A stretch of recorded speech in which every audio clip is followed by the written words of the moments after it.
kasih.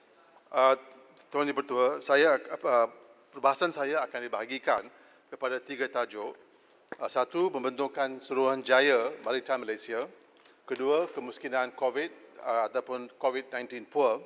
Ketiga, ubat COVID-19 dan juga penggunaan compulsory licensing. Tuan Yang Bertua, saya ingin mula pembahasan saya dengan merakamkan penghargaan yang besar kepada petugas barisan hadapan seperti doktor-doktor, jururawat dan juga pekerja sampingan, pembersih, janitors yang bertungkus lumus dalam memerangi wabak COVID-19.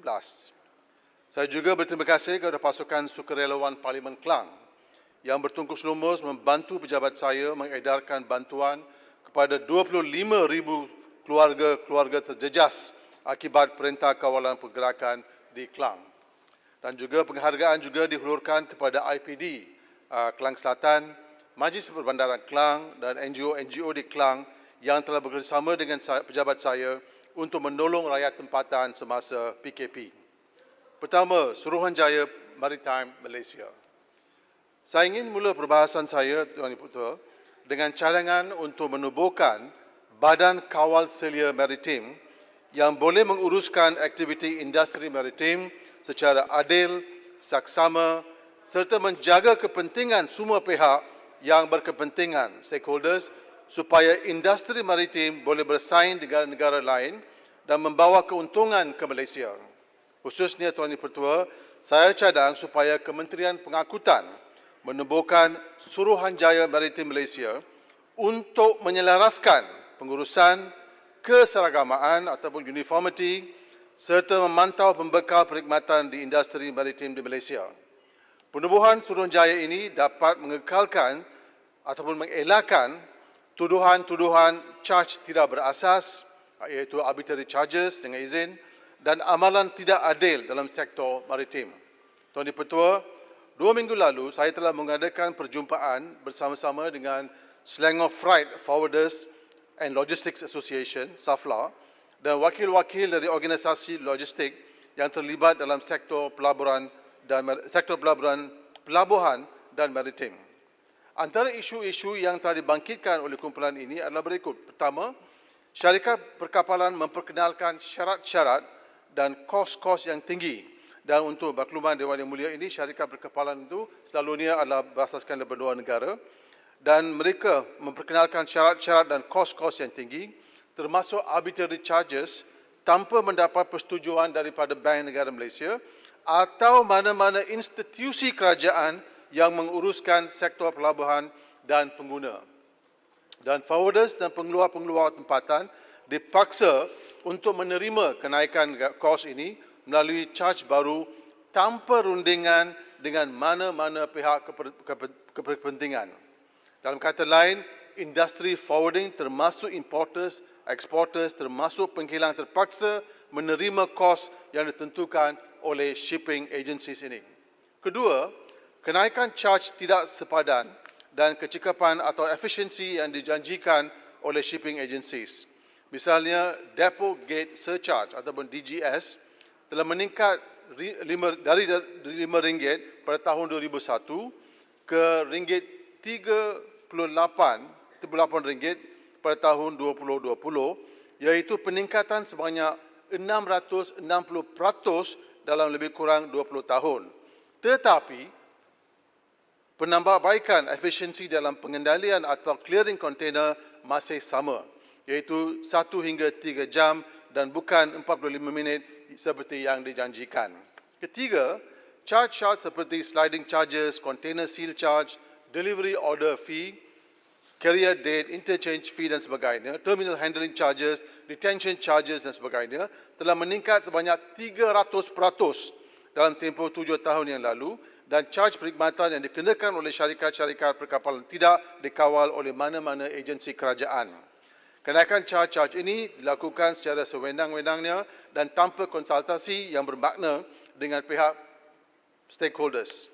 Ada juga terdapat tuduhan mengaut keuntungan atau profiteering dalam industri perkapalan.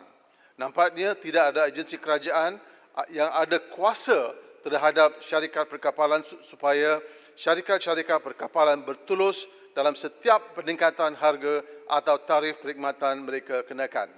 Isu ini telah dikemukakan kepada Kementerian Pengangkutan, Bank Negara Malaysia dan juga kepada Kementerian KPDN HEP.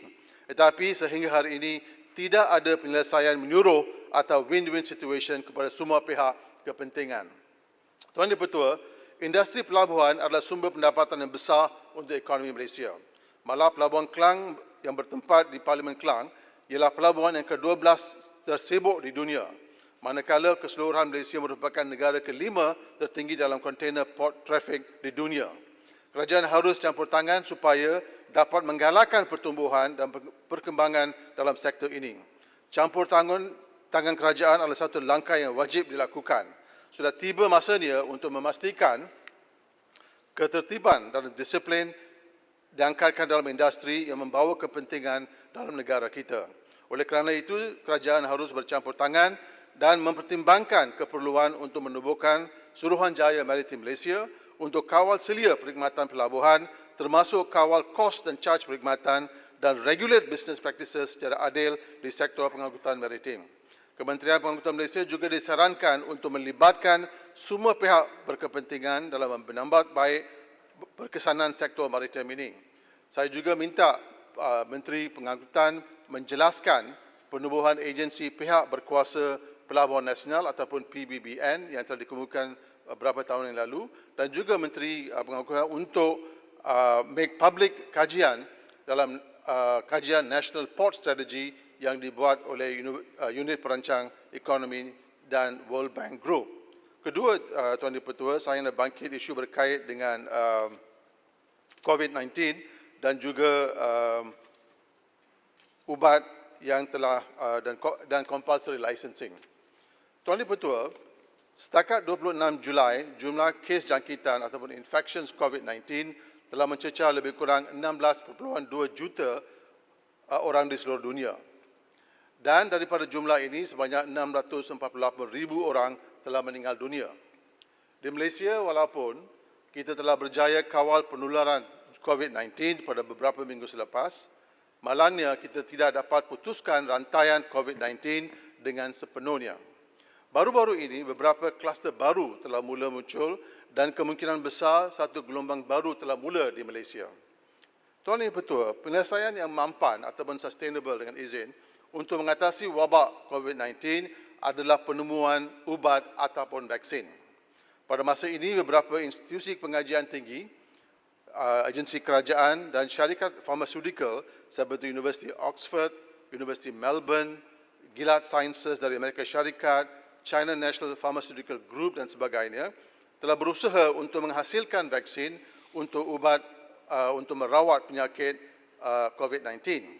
Vaksin pertama dijangka akan dilancarkan pada tahun awal 2021. Selain itu, Amerika Syarikat dan Jepun juga telah meluluskan kegunaan Remdesivir yang dihasilkan oleh Gilead Sciences untuk merawat pesakit wabak COVID-19 kerana ubat tersebut terbukti berkesan mengubati COVID-19 dengan memendekkan tempoh pemulihan pesakit. Ini telah dibuktikan melalui ujian klinikal utama. Tuan Dipertua, walaupun kita ada vaksin COVID-19 di depan kita, kemungkinan awal tahun depan, namun ini tidak bermaksud orang ramai dapat rawatan secara adil dan berpatutan. Ini adalah kerana harga ubat Remdesivir terlalu mahal.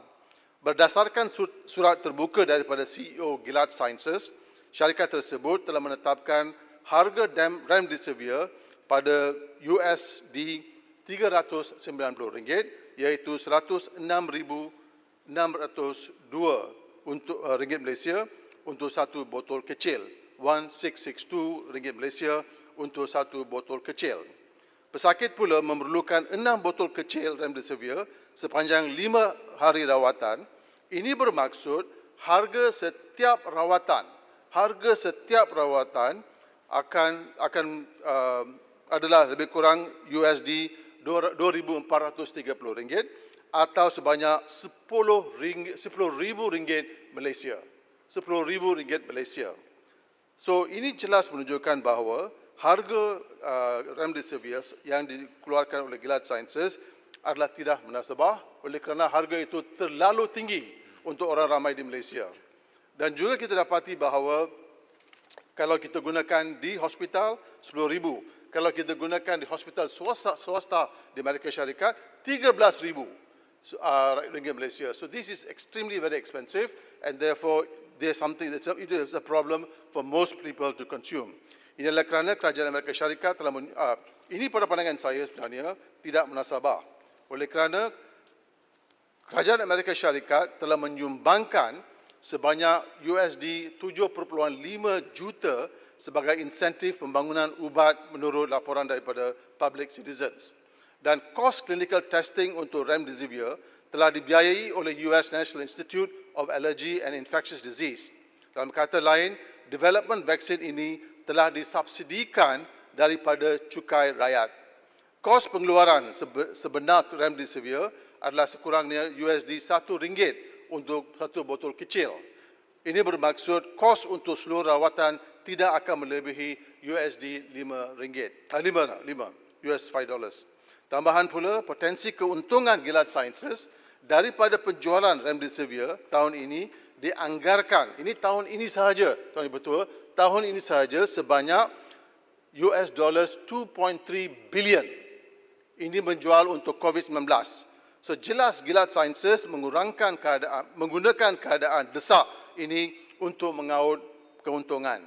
Soalan di depan kita, Tuan Ibu Ketua, ialah haruskah masyarakat ataupun Parlimen Malaysia membiarkan amalan profiteering seperti ini berlaku oleh Big Pharma? Jelas dengan kos ubat yang tinggi, hanya golongan kaya yang dapat membeli nyawa, dan fenomena profiteering ini akan menentukan siapa yang akan hidup dan siapa akan mati. Tuan Ibu Ketua, saya percaya kerajaan Malaysia mesti mengambil sikap proaktif dan harus campur tangan dalam pembelian dan penentuan kos ubat Remdesivir. Saya cadang supaya kerajaan Malaysia menggunakan fenomena apa yang dipanggil compulsory licensing yang tertakluk di bawah Trade in Intellectual Property Rights ataupun TRIPS untuk menjamin kepentingan negara. Untuk makluman Dewan Mulia ini, undang-undang TRIPS ini memberi ruang untuk negara seperti Malaysia, negara membangun, untuk menggunakan provisi government use untuk mengimport ubat Remdesivir generik yang jauh lebih murah dari firma-firma generik dari negara-negara lain. Tuan Ibu Ketua, pada tahun 2017, kerajaan Malaysia telah menggunakan fenomena compulsory licensing untuk membeli ubat Sofosbuvir dari Mesir untuk mengubat penyakit hepatitis C. Dan pada masa itu, seramai 500,000 masyarakat Malaysia dianggarkan berjangkit hepatitis C. Malaysia telah berjaya menurunkan harga asal ubat Sofosbuvir daripada RM324,000 Malaysia ke ringgit Malaysia RM1,248 dengan membeli ubat versi generik. Dan sekarang lebih ramai warga Malaysia boleh dirawat. Jadi saya mohon Kementerian Kesihatan Malaysia supaya menggunakan compulsory licensing untuk mengimport ubat generik Remdesivir dengan kos yang patutan untuk menangani COVID-19 demi kepentingan rakyat Malaysia, khususnya orang-orang miskin. Selain itu, adakah kerajaan akan melanjutkan tempoh compulsory licensing untuk ubat hepatitis C selepas kelonggaran selama 3 tahun tersebut yang sepatutnya tamat pada tahun Oktober 2020? Saya ingin menegaskan bahawa kesihatan adalah hak sejagat manusia, Tuan Ibu Ketua, dan pihak kerajaan harus mempertahankan hak untuk kesihatan ini. Kerajaan bertanggungjawab untuk melindungi hak-hak rakyat untuk menerima perkhidmatan penjagaan kesihatan yang berpatutan serta membekalkan perkhidmatan tersebut secara percuma kepada golongan yang miskin. Nyawa rakyat patut menjadi keutamaan mana-mana kerajaan. Minta rumuskan, YB. Tinggal 30 saat lagi. Tak boleh, saya ada satu isu lagi, iaitu kemiskinan COVID. Saya dah minta 2 minit ekstra. Teruskan rumuskan. Okey. Tuan Ibu Ketua, pada hari Ahad yang lepas, saya telah mengambil kesempatan untuk berjumpa dengan beberapa penerima bantuan food bank yang diuruskan oleh Parlimen saya untuk memahami kesusahan rakyat ketika wabak COVID-19. Jelas bahawa golongan B40 mengalami masalah kewangan oleh kerana kehilangan kerja, potongan gaji, cuti tanpa gaji dan sebagainya. Dan kekurangan kewangan ini diakibatkan kekurangan makanan, tak dapat bayar sewa, bil ataupun elektrik. Kebanyakan daripada penerima bantuan mengatakan bahawa mereka terpaksa pinjam wang untuk memenuhi keperluan harian keluarga dan telah habis belanja semua wang simpanan pada masa pergerakan kawalan pergerakan. Pada pandangan saya, kumpulan kerajaan menerusi bantuan perhatian nasional telah mengkurangkan beban kewangan mereka, tetapi jumlah bantuan one-off RM1,600 adalah terhad dan tidak mencukup untuk menampung keluarga untuk 3 bulan semasa PKP. Tuan Dipertua, hakikat wang bantuan yang tidak mencukupi pula boleh dilihat daripada statistik penyertaan program iLestari. Berdasarkan kenyataan CEO KWSP, kebanyakan ahli yang mengeluarkan wang simpanan daripada akaun 2 ialah golongan B40. Berdasarkan kenyataan Menteri Kewangan setakat 13 Julai, sebanyak 4.43 juta permohonan telah diluluskan dan sebanyak 5.37 bilion telah dikeluarkan oleh pencarum di bawah program iLestari. Untuk makluman Dewan Yang Mulia ini, berdasarkan skim Direct Fund Transfer, 30% daripada seluruh peruntukan tersebut datang daripada wang simpanan pekerja di KWSP. Dalam kata lain, wang ini bukan disalurkan daripada kerajaan, tapi adalah wang simpanan pencarum sendiri. Fakta ini agak merisaukan kerana wang yang dikeluarkan tersebut adalah wang simpanan untuk sara hidup pencarum selepas pencen, tetapi terpaksa digunakan oleh kerana keadaan desak. Tuan Dipertua, mekanisme penyaluran wang BPN ini tidak adil kepada wanita. Dalam perbincangan kami, seorang ibu tunggal memberitahu saya beliau tidak menerima bantuan BPN oleh kerana wang tersebut telah disalurkan kepada bekas suaminya yang didaftar sebagai ketua keluarga. Beliau juga tidak mempunyai sebarang wang simpanan sebabkan semua pendapatan telah dibelanja habis untuk makanan, sewaan rumah, barang keperluan dan sebagainya. Nasib baik ada badan bukan kerajaan yang menghulurkan bantuan kepada keluarga 6 orang ini dalam bentuk wang dan barang keperluan asas serta makanan. Pemilik rumah juga yang sudi mengucurkan pembayaran sewaan rumah selama 3 bulan. Akan tetapi, Tuan Dipertua, saya ingin mengingatkan kerajaan bukan semua orang bernasib baik. Dan saya percaya bahawa banyak kes lagi seperti apa yang saya bentangkan tadi berlaku di seluruh Malaysia.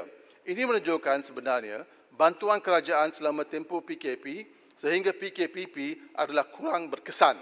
Di samping itu, kelompok pekerja tidak formal seperti pekerja domestik, pekerja gaji harian dan lain-lain tidak dapat peluang untuk menyertai skim-skim bantuan.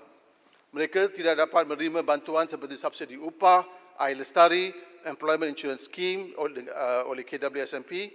Fakta ini agak menyedihkan kerana 39% pekerja di Malaysia adalah pekerja tidak formal. Dan perbualan kami juga mendapati bahawa kemungkinan besar negara kita menghadapi apa yang dipanggil fenomena COVID-19 poor. Ini bermaksud bahawa kemiskinan golongan B40 akan menjadi lebih teruk dan lebih parah. Dalam konteks ini, ini mungkin bermanfaat untuk kerajaan memikirkan kembali Poverty Line Index baru memandangkan perkembangan fenomena COVID-19 poor, golongan miskin COVID-19 yang tidak sebelum ini. YB masa telah tamat lagi. 2 minit. Saya tak boleh lebih daripada peraturan mesyuarat. Saya kena maksimum 15 minit saja daripada 7.30. I cannot be more than 7:45. You have 2 minutes more lah. I know. Sila tamatkan. Okey. Tuan Dipertua, saya cadang supaya kerajaan ulang kaji garis panduan garis Poverty Line Index yang sekarang ditentukan kepada RM2,208. Ini adalah sebab kita ada COVID-19, kita ada satu golongan miskin, iaitu COVID-19, dan juga kajian daripada KWSMP dan juga dari Bank Negara menunjukkan bahawa pada tahun 2016, untuk seorang dewasa, kita cost of living adalah RM2,700. Untuk pasangan dengan anak RM4,500 dan juga untuk pasangan 2 anak RM6,500. Ini pada tahun 2016. Itu untuk satu keluarga. Tetapi PLI yang baru yang dikeluarkan hanya mengatakan satu keluarga hanya memerlukan RM2,208. Ini tidak masuk akal. So oleh kerana itu saya percaya PLI ini atau Poverty Line Index harus diulang kaji. Atau tidak, kalau tidak diulang kaji maka dasar yang akan dikemukakan oleh kerajaan tidak akan mencapai matlamat dia. Dengan itu sekian, terima kasih. Baik. Yang berhormat, saya menggunakan peraturan